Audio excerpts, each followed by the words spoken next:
Tá tarde, mas a gente vai ter o prazer de ouvir a professora Benilda Brito, por favor. Mestre em gestão social, griot da Mocoa Consultoria, consultora da ONU Mulheres, tem uma lista enorme aqui, não vou falar do currículo todo nisso, mas a Benilda é uma parceira de longa data. Eu estou só vendo o filme aqui, só para dar o crédito. A professora que cita os papiros todos, a professora Ana Benite, era presidente da BPN quando nós começamos essa parceria. Foi com ela que a gente construiu essa ideia toda, ela que veio propondo, e a gente conseguiu isso. Vamos ter um comentário aqui da professora Benilda sobre essa websérie. Eu não vou falar mais, só para vocês saberem o seguinte: quinta-feira começa, não é isso? Quinta-feira já está no YouTube, depois vai todas as quintas-feiras, vai sair cada uma. Para pessoal de comunicação que entende isso, é para dar mais apetite para vocês, e vai sair depois em julho o guia. Professora Benilda, por favor. Obrigada. Muito obrigado. Vou falar aqui. Pega aí. Gente, boa noite. É jogo rápido mesmo. Nossa finalização aqui, agradecer a todo mundo. Eu sou Benilda Brito, uma mulher preta, retinta. Estou usando uma fibra de trança na altura dos ombros, os óculos com uma perna só, porque eu quebrei outra agora, mas estou aqui. Estou com um colar preto e branco que remete ao DNA dos povos indígenas de Manaus, Cucamã, calça preta, sapato vermelho, e estou com uma blusa vermelha, porque hoje é quarta-feira. Na minha religião é dia de Iansã. Iansã é a dona dos ventos, dos raios, das tempestades. E é dia de Xangô, meu pai, que é o orixá da justiça. Então, por isso que toda quarta-feira, quando vocês me verem, eu estou usando vermelho. Para além disso, eu sou uma mulher negra, lésbica, sou de axé, sou quilombola, do quilombo lá do Açude, na Serra do Cipó, em Minas Gerais. 46 anos de militância no movimento social negro. Esse é um orgulho muito grande. Assim como a Silvani, a gente era bem novinha, né, professora Silvani, quando nós entramos. Mas, para além de todas essas identidades que o meu corpo carrega e a escola abraça, ou deveria, eu sou ainda uma sobrevivente aos racismos desse país. Eu tenho 55 anos, 3 filhos e um neto. Então, eu costumo dizer que essa pluralidade que o meu corpo carrega historicamente silenciado é o que grita dentro do ambiente escolar. Seja LGBTQI+, seja pessoa quilombola ou não, negros ou não. Então, eu acho que esse é um momento muito importante que o Itaú Unibanco faz, junto com a BPN, para a gente repensar nossas práticas e rituais pedagógicos na escola. Hoje é quarta-feira, sou de Candomblé de Queto, mas é dia de Iansã e Xangô, mas eu vou pedir licença para ele em homenagem à série. Vou pedir licença ao meu pai e minha mãe para homenagear Exu, porque o nome da série é Afrocaminhos. E, para nós, Exu é o dono do caminho. E eu faço questão de dizer isso porque um dos racismos, e, aliás, no Brasil, a gente não fala de racismo no singular, a gente fala de racismos no plural, seja o racismo estrutural, o institucional, o ambiental, o climático, o escolar, o religioso. Quando repetidas violações de direito recaem sobre um povo que tem as mesmas características raciais, isso não é coincidência. Isso é um projeto. E a gente precisa pensar sobre ele. Então, quando a gente fala dos racismos, e o religioso é um deles muito gritante, que inclusive impede que a discussão racial aconteça no ambiente escolar, porque quando a gente fala de Exu, as pessoas, por puro preconceito ou ignorância, elas já recriminam, é o capeta, é o demônio, demonizam, desrespeitam a nossa religião, usam expressões absurdas como magia negra, completamente fora de contexto. Como a gente ouviu hoje, eu quero chamar a atenção para a gente pensar sobre a importância disso, né? Porque isso é o resultado explícito do nosso preconceito. O que é o preconceito? É antes do conhecimento. A escola não permite isso. Pré-natal, antes do nascimento. Pré-nupcial, antes do casamento. Preconceito é antes do conceito. Eu nem sei o que é, mas eu estou falando.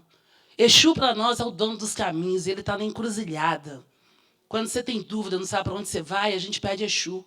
A gente dá presente para Exu, a gente agradece Exu. Ô, Exu, para onde que eu vou? Vou para lá, vou para cá. Exu cuida do nosso ori, que está aqui na nossa cabeça. Ori é aquilo que é a nossa muleira quando a gente nasce, que não pode apertar a muleira da criança.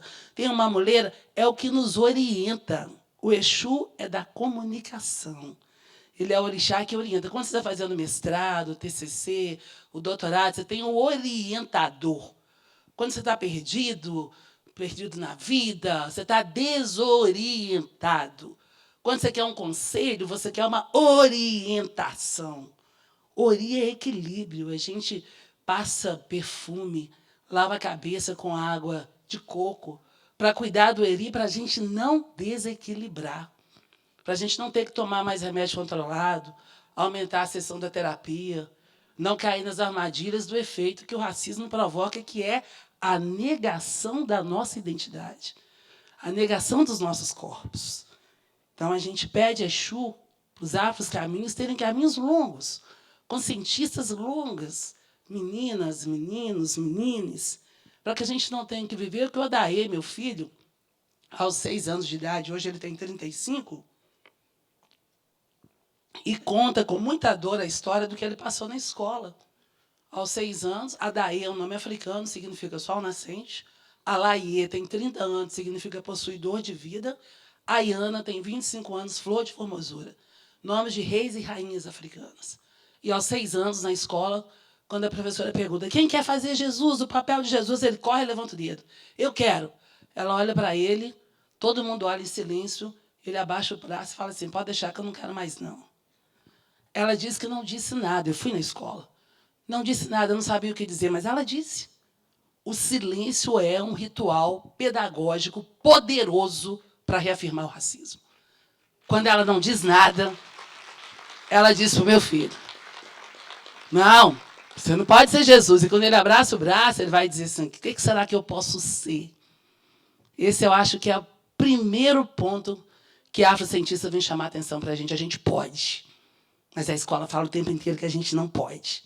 E por que ela fala isso? O Brasil foi o país que mais invadiu o continente africano em toda a história do tráfico negreiro. Nenhum país do mundo, a professora Silvaneja antecipou aqui, nenhum país do mundo invadiu tanto o continente africano como o Brasil. O tráfico foi proibido em 1864, mas ele já estava sendo proibido há muito tempo. E o Brasil continuou traficando. Ele foi o penúltimo a acabar com o tráfico. E foi o último país do mundo a abolir a escravidão, em 1888. Mas o que eles disseram para a gente? O que a gente aprende na escola até hoje. O índio lutou contra a escravidão. O negro, não. E ele foi submetido. Aí o menino pega o livro de história e vê lá. Senzala, Tronco, Pelourinho. Ninguém fala de quilombo, de resistência, de identidade, de experimentos, como o 5º episódio dessa websérie traz também. E a escola não conta que se o Brasil invadiu tanto o continente africano e foi o último país a abolir a escravidão, por que em 1888, com a abolição, Isabel não fala assim, gente, vamos pegar os navios negreiros de novo e levar os negros de volta para o continente africano? Não, é um silêncio na história. Ou você não se pergunta assim, mas se os negros eram ignorantes em África, quem plantou café? Quem plantou algodão? Quem construiu aqui o Pelourinho, na Bahia? Quem é que conseguiu inventar essas igrejas de Aleijadinho, lá em Minas Gerais? Ou que cor que eram as pessoas que fizeram Ouro Preto, as cidades históricas? A escravidão, sem sombra de dúvida, foi um sequestro de cabeças pensantes. Porque eles sabiam em que região de África iam sequestrar negros que dominavam mineração e levar para o meu estado, que é Minas Gerais. Eles sabiam as técnicas de mineração, sabiam quem dominava a apicultura, agricultura, engenharia, como a professora disse aqui no último episódio. Várias patentes, vários inventos patenteados. Primeira cesariana feita no continente africano. Os povos quemetianos já falavam de filosofia muito antes de Aristóteles. A África não é um continente letrado, pelo contrário, é um berço de muito conhecimento, mas o silêncio e a negação e o projeto de necropolítica, de desigualdade nesse país, para manter essa pirâmide social histórica, onde quem pode mais no Brasil? E o professor Cury mostrou isso aqui, nos dados. Primeiro, os homens brancos. Depois, as mulheres brancas. Depois, os homens negros. E, por último, nós, mulheres negras. Essa pirâmide, gente, ela é histórica. Quando o professor traz os dados da fome, o Herbert José de Souza do IBASE já falava essa mesma pirâmide naquele período. Não tem novidade nisso. E a gente só consegue chamar atenção, o Brasil se posiciona em 2001, quando a gente vai para a África do Sul, em Durban, fazer a conferência da ONU. E aí, Ricardo Henrique, eu quero te lembrar que nessa época a gente era bem mais novo, lógico, era final dos anos 90, quando o IPEA, e você era um pesquisador do IPEA, lança a pesquisa de desigualdade racial no Brasil. E um dos dados que me chamava muita atenção era um gráfico que você fez, em que você mostrava, você vai se lembrar disso, duas paralelas. Aumentou o número de negros na escola? Subiu. Final da década de 90. Era uma linha, subia.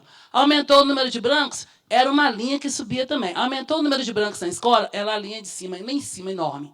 Aumentou o número de negros na escola? Era uma linha aqui de baixo, enorme, que acompanhava. Mas o Ricardo falava assim, mas elas são duas paralelas.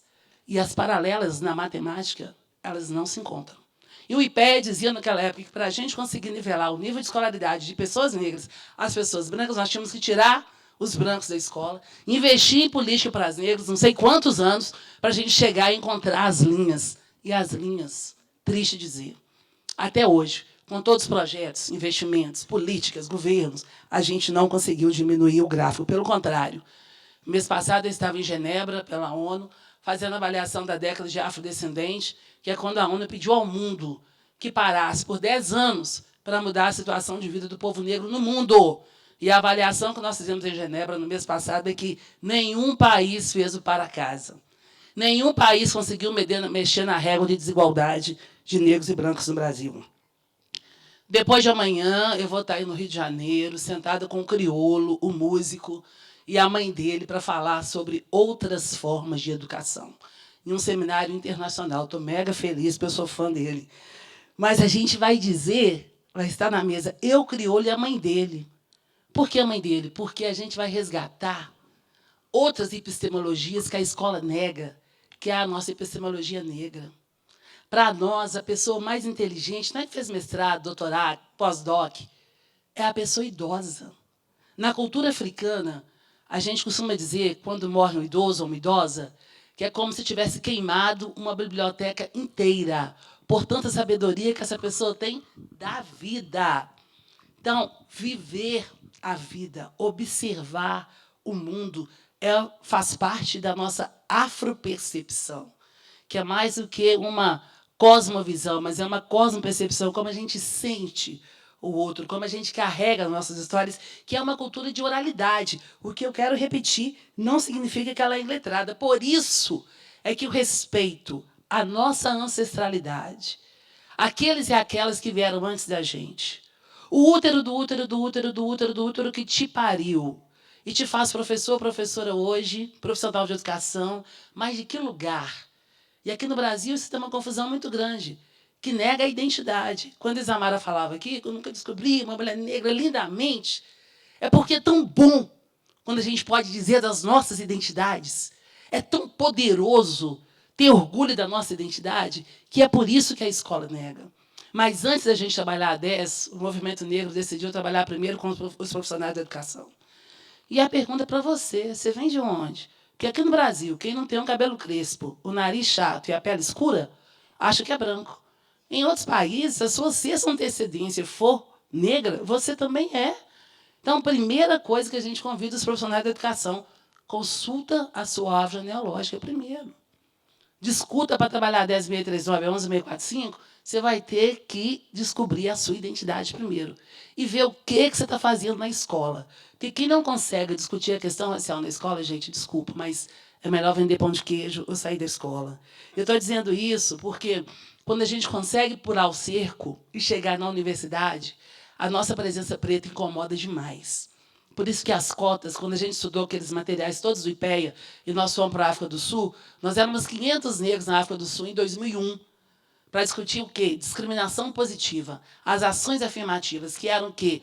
Discriminação positiva é você tratar de forma desigual os considerados desiguais para alcançar a igualdade. Então, cota para pessoa com deficiência no concurso público. É discriminação positiva? É. Todo mundo adora. Vaga para pessoa idosa no estacionamento do shopping. É discriminação positiva? É. Todo mundo adora. Também adoro, acho ótimo. Caixa exclusivo para pessoa com dificuldade de locomoção no banco. Discriminação positiva. O IPEA mostra que a gente tinha 1,7% de estudantes negros na universidade. Cota para negros na universidade? Não, não. Até os mortos levantaram do túmulo. Porque as pessoas entenderam o que significa impactar nos dados de desigualdade no Brasil. E a nossa presença preta na universidade incomoda. Incomoda primeiro porque a gente deixa de ser objeto de estudo para começar a estudar o outro. O que faz uma pessoa branca, racista, e eu não estou falando da branqueza, estou falando da branquitude. O que faz uma pessoa branca, racista, se manter nesse lugar até hoje no Brasil e ainda se manter e considerar que ela é superior a outra. A gente precisa discutir o que a professora Cida Bento chama do pacto da branquitude. Então, a nossa presença incomoda e a gente começa a estudar outras lógicas. Então, a gente está dentro da universidade, deixa de ser objeto de estudo. Os negros, mulheres negras e pobres, não, a gente quer discutir outras coisas. Como que foi esse processo? E a negação, e o silenciamento? Quais foram os autores, os inventores? Por isso que é importante que os estudantes façam isso. Também incomoda a nossa presença porque a gente não vai sozinho, a gente não chega na universidade de bobeira. A nossa educação não formal nos dá capacidade política. A nossa afirmação de identidade é uma afirmação política, então a gente chega na universidade e incomoda. E terceiro, incomoda porque a gente não vai sozinho. Além da gente levar conhecimento, a gente leva minha tia, minha prima, minha mãe e minha irmã. Por isso é que eu acho, Ricardo, para finalizar aqui, meu tempo está no finalzinho, que a gente precisa fazer muito mais. Olhar na educação a primeira infância também. A gente precisa olhar a primeira infância, porque senão a gente não vai chegar no ensino médio. Então, a educação fundamental, o ensino médio, a gente não tem creche, a maioria das pessoas que passam fome, daqueles dados todos terríveis que o professor Cury mostrou aqui, eu não preciso dizer que a grande maioria são pessoas negras. Meus alunos na PUC diziam assim, professora, mas se vocês são a maioria da população, a maioria dos pobres, os mendigos, são os negros. Eu falava, não, se a gente é a maioria da população, a maioria dos dentistas, dos médicos, dos engenheiros, tinha que ser nós negros.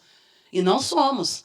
Esse desenho da necropolítica naturalizou quem merece estar e quem não merece estar. E quero dizer para vocês, a única possibilidade de ascensão social de uma pessoa preta nesse país é a escola.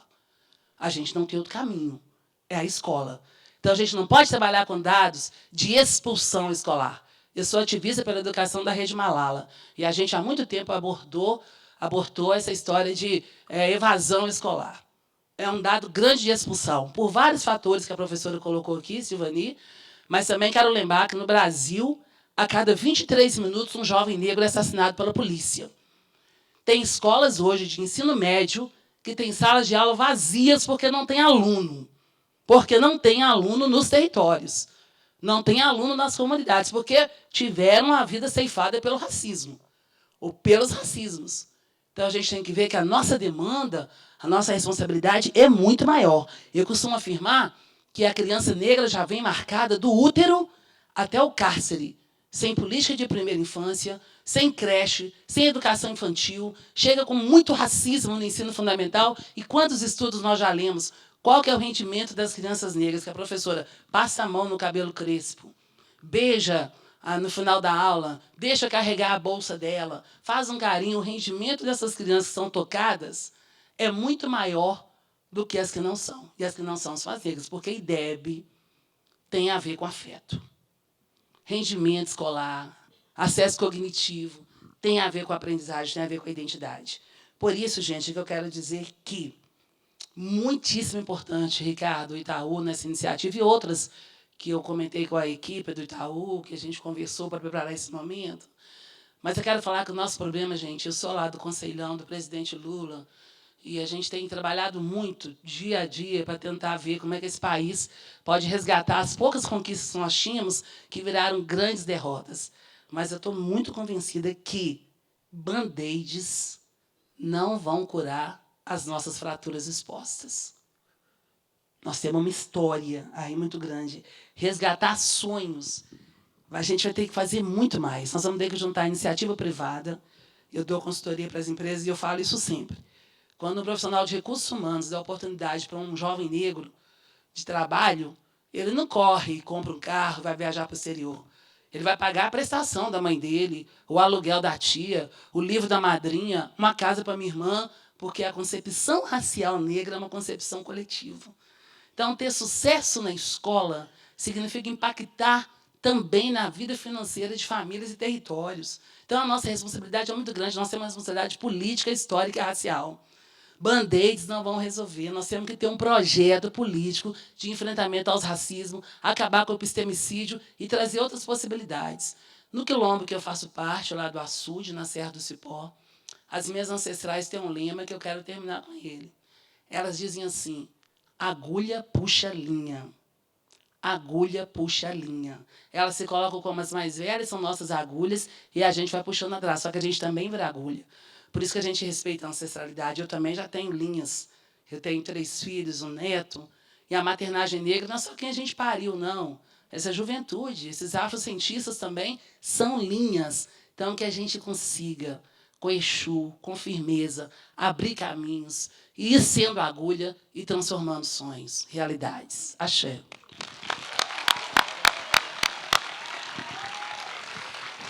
Pessoal, queria chamar aqui os entrevistados da websérie. Por favor, venham para cá, o pessoal do Afrocientista. Vem para cá para o palco.